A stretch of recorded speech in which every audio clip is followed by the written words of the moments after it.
Assalamualaikum warahmatullahi wabarakatuh. Kali ini saya akan menyampaikan topik pendidikan itu mengembangkan potensi.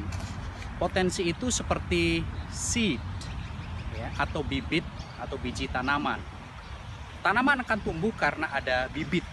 Nah, bibit itu disebut sebagai potensi. Potensi pertama manusia adalah potensi ragawi. Dengan kita mengembangkan raga kita, fisik kita akan memiliki keterampilan ya, seperti halnya memegang bola ini. Yang kedua adalah potensi indrawi, mulai dari mata, pendengaran, dan seterusnya. Kita harus mengelola potensi indrawi kita agar bisa menyerap informasi dan mengenali lingkungan yang ada di sekitar kita. Yang ketiga adalah potensi perasaan dan emosi. Itu juga perlu kita kembangkan. Kenapa? Karena hidup ini itu ada ups and down-nya. Kadang kala sedih, kadang bahagia. Bagaimana cara kita mengelola perasaan-perasaan dan emosi kita? Yang berikutnya adalah potensi spiritual.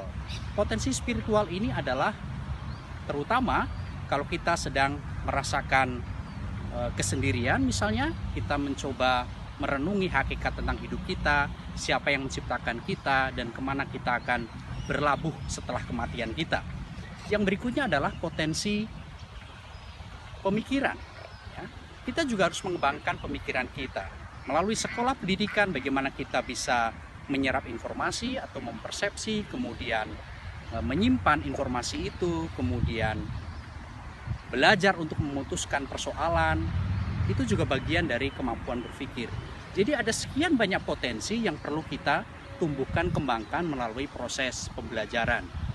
Dengan demikian, maka cara kita mengembangkan potensi itu adalah bagaimana kita mengoptimalkan fungsi-fungsi yang ada pada diri kita. Dan pendidikan itu semestinya memfasilitasi itu. Tentu saja tidak semua potensi yang ada pada diri manusia bisa berkembang secara optimal. Kadangkala ada satu potensi yang berkembang optimal, potensi yang lain misalnya tidak begitu berkembang. Tetapi apapun itu, tugas pendidikan adalah mencoba memfasilitasi tumbuhnya potensi-potensi yang ada pada diri manusia. Assalamualaikum warahmatullahi wabarakatuh.